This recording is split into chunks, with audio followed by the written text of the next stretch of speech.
We are the Association for Child and Adolescent Mental Health, or ACAMH for short. Hello and welcome to the Papers podcast series for the Association for Child and Adolescent Mental Health, or ACAMH for short. I'm Mark Tebbs and I'm a freelance consultant. Today I'm really pleased to be talking with Isaac Ahuvia, who is the lead author of a paper entitled Evaluating a Treatment Selection Approach for Online Single-Session Interventions for Adolescent Depression, recently published in the Journal of Child Psychology and Psychiatry. Isaac, thank you for joining me. Really looking forward to our conversation today. Thank you so much for having me. Good stuff. So could we start just by you introducing yourself and the people that you worked with on the paper? Yeah, so I'm a PhD candidate at Stony Brook University in New York. The study was led by members of the Lab for Scalable Mental Health, which is Jessica Schleier's lab. She's on the paper along with Michael Malarkey and Jenna Sung. And we also worked with Catherine Fox at the University of Denver. Excellent, thank you. So could you just give us a little bit of a brief overview of the paper? Sure. So this study was using data from a randomized controlled trial of 2 single-session interventions. And the question here was, we know that both interventions are effective on average, but can we find a way to match people to their sort of optimal intervention? And in doing so, hopefully increase the effects that these interventions have. So this was a large online study with about 1,000 adolescent participants. We developed algorithm to try to match people to what we thought would be their optimal intervention. And then we evaluate that by comparing how they actually did to how we think they should have done. And ultimately, what we found is that it was actually quite challenging to tell how well somebody would do with one intervention than with the other. And we were not really able to match people very effectively. We'll get more into why exactly we think that is. Thank you. That's a great introduction. So could you tell us a little bit more about maybe your original research objectives? It'd be interesting to know kind of why you wanted to study this area, and maybe just to kind of define some of those terms. So, it's kind of about online single session intervention. So if you could tell us a little bit more about what they are, that would be really helpful. Yeah, absolutely. So when we say single session intervention, we're talking about interventions. In this case, both of these are for depression, but we mean any kind of psychological intervention that is intentionally designed to only last for one session. So what we know about long-term psychotherapy and other long-term interventions is that quite often those turn into just one session because somebody will just engage for one session, then they won't come back. Dropout rates are very high. They're very hard for people to access. And so the sort of mindset that we're bringing into this work is if we can only interact with somebody for even a few minutes, if that's the reality of it, is there a way that we can sort of distill the main ingredients of the intervention into something that we can give someone in that time such that they can still see some positive benefits from that? And in the case of the 2 interventions we look at here, we find that that is the case. So this particular study is building off of a randomized controlled trial that we already did with these 2 interventions. The 2 interventions are both online single session interventions. Project Personality is trying to instill in depressed adolescents a growth mindset about personality, a sense that their personality, their emotions, their experience can change, and try to give them more of a sense of hope in that way. And the Action Brings Change project, which is the second intervention, is a behavioral activation intervention, which is trying to teach adolescents that when they're feeling down and depressed, they can do things to try to change their mood. So both of those have positive effects for the participants, even in just the single session. But because they are really, at least on their face, quite different in the mechanisms of how they work, we were trying to see, well, are there some adolescents who are going to respond better to one than the other? And if there are, can we match those people to the intervention that's going to work best for them? So let's turn to the methodology. How did you go about creating and testing these algorithms? And were there any particular challenges that you had to overcome? Yeah, sure. So the data that we have is, again, it's from a randomized controlled trial. So we have about 1,000 adolescents. And half of them did the first intervention, half of them did the second. And so we can see from that how well they actually responded in reality to the intervention they were assigned to. Of course, the challenge is we can't tell how well they would respond to the one that they weren't assigned to. And so without that information, the way that you have to go about a study like this is you have to start by predicting response to each of these interventions. So that's the first step, trying to build a predictive model that is going to predict for each participant how well they would respond to, in this case, project personality, and then how well they would respond to the Action Brings Change project. Once you have those predictions, you can determine what is each person's optimal intervention, at least as far as you can tell with your predictions. So if you imagine, let's say, a hypothetical girl, Ella, let's say she's 14 years old. We know her gender, we know her age, we know something about her symptoms. Maybe she's experiencing more mood symptoms than somatic symptoms. Maybe she is feeling really hopeless. So we have all this information, and we're using this information to say, okay, how well do we think she would respond to project personality, and how well do we think she would respond to the Action Brings Change project? And let's say we predict that she would respond very well to project personality and not very well to Action Brings Change. Now we can say, okay, for Ella, her optimal treatment is project personality. That's the second step. Now, the way that we evaluate this kind of algorithm is by comparing people who, in reality, were assigned to the intervention that is their optimal treatment and those who were assigned to the other one. So we have, for all 996 participants, we know how we think they would respond to each intervention. We know what we think their optimal intervention is. And if our methods for doing that are effective, then what we would expect is people who are assigned to their optimal intervention will do better than people who are assigned to their suboptimal intervention. Well explained. That was quite a tricky subject, so you can explain that really well. So what did you find? So what we found was kind of surprising, which is we really didn't find that people who were assigned to their optimal intervention responded all that much better than people who were assigned to their suboptimal intervention.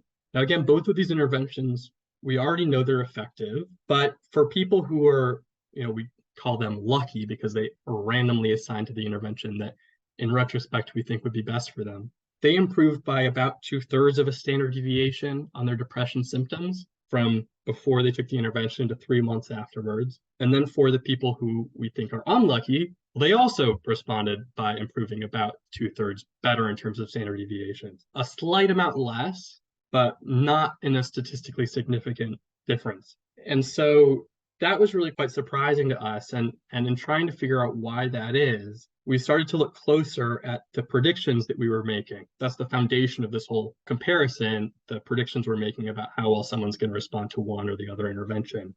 And we saw a couple of things. So first of all, the predictions we're making about how well each participant is going to respond to each intervention ultimately were not that powerful. So when we predicted people how well they would respond to project personality, compared that to how well those people actually did respond for those who were assigned to that, correlation was kind of weak. It was about 0.4. And when we do the same for the Action Brings Change project, the correlation is about 0.25. So in other words, when we're making these predictions, our predictions are only explaining really about 10% of how well someone's actually responding to the intervention.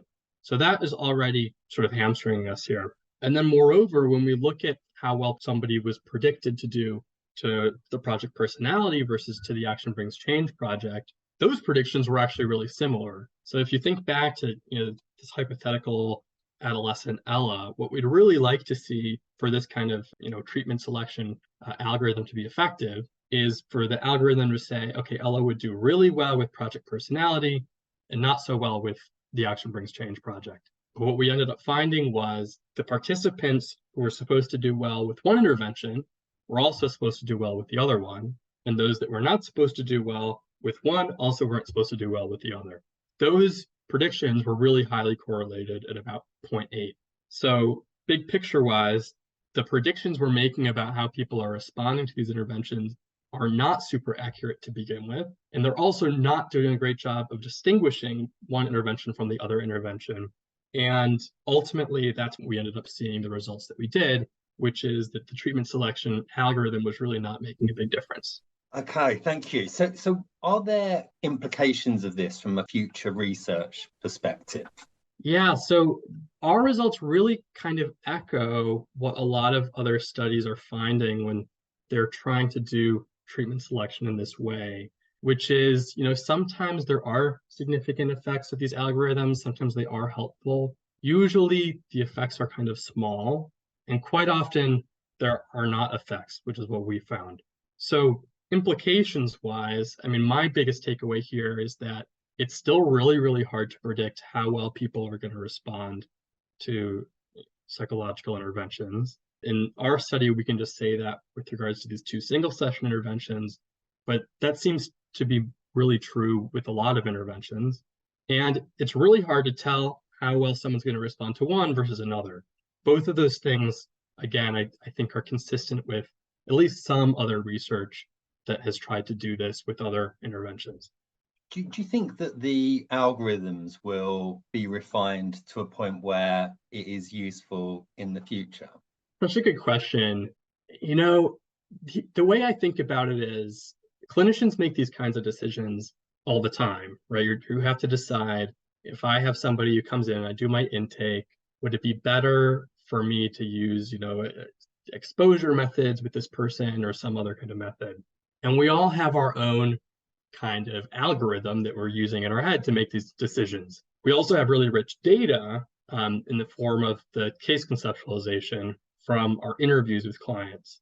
So when you look at the sort of more computerized, data-driven version of this, it's true that right now, first of all, the data that we're putting into it is, self-report data on symptoms and on, like I said, other variables, hopelessness, perceived control, things like that.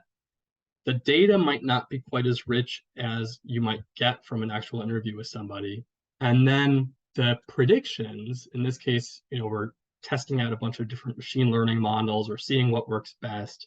Even though those are mathematically quite sophisticated, they might not be, really quite so effective at this kind of prediction, right? Who knows? So I think as the technology improves, I would definitely expect at least some kind of improvement in these kinds of algorithms and how they're doing for treatment selection. But for me, the question is always going to be, if you compare it to somebody who is actually sitting down and doing, a clinical interview with somebody and getting a really rich sense of how these symptoms interact and what are actually the causal factors for somebody. Compared to that, will the machine learning algorithm ever be able to, replicate that at a large scale in this data-driven way?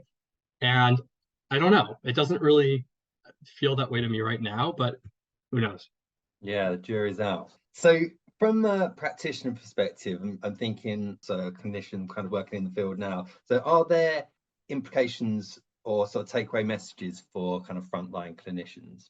Yeah, so like I said, I think we all kind of do this kind of work. We all have our own kind of algorithms that we're using. The implications of this research for clinicians, I think, is, if we found that we could use a machine learning algorithm and, just some questionnaire data from potential clients, and that we could really easily tell how well somebody would respond to one intervention versus the other, then I would say, be on the lookout for tools like this. They could really help your practice, help you make those kinds of decisions in more effective data-driven ways. I don't know that we're quite there yet, but I do think in another way, these kind of results are a good reason to kind of reflect on how clinicians, how you are making these kinds of decisions, right? This is one way to make these kinds of decisions in a very, again, data-driven way, using these, empirical validated measures of symptoms and whatever else. And as clinicians, I think we have to ask ourselves, when we're doing this kind of work and making these kinds of decisions, are there ways that we can do that better? It might not right now include, using some kind of machine learning algorithm and plugging in our clients' data into it and so on. But I think there are always ways that we can make those kinds of decisions better. Brilliant, thank you. So are you planning any follow-up research? Is there anything kind of in the pipeline that you're able to share with us?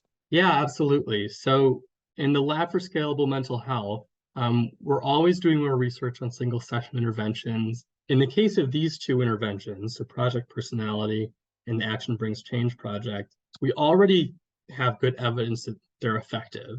And so the focus right now is on, first of all, actually disseminating these interventions and making sure people can access them as easily as possible. And research-wise, trying to get a better understanding of what the mechanisms are. One kind of takeaway that you could have from this particular study is, well, even though these two interventions appear to be targeting very different things, they actually might have kind of similar mechanisms. That would be consistent with the finding that when people do well with one, we think they also do well with the other. But we need more research to try to figure that out. So that's something that we're working on. We're also working on other single session interventions. I'm working with Ariel Smith, who's a brilliant project coordinator in our lab, on an intervention targeting body dissatisfaction in adolescents called Project Body Neutrality. We have a pilot study of that published, and we're working on the RCT as well. And then I should also say that all of these interventions that we have are publicly available, and you can get them all on our website at schleiderlab.org/yes. Schleider is spelled SCHLEIDER, lab.org/yes. And that's kind of the repository for all of these interventions. Isaac, it's been really lovely speaking to you. Is there a kind of final message for our listeners? I mean, for me, the takeaway from this research is that it is just still really hard to predict how exactly people are going to respond to different psychological interventions. That's really been the take-home lesson for me, and I hope we can continue to get better at it. But for now, it's really a challenge. Thank you so much. It's been a really interesting kind of conversation. For more details on Isaac Ahuvia, please visit the ACAMH website, www.acamh.org, and Twitter at ACAMH. ACAMH is spelled ACAMH. And don't forget to follow us on your preferred streaming platform. Let us know if you enjoy the podcast with a rating or review, and do share with friends and colleagues.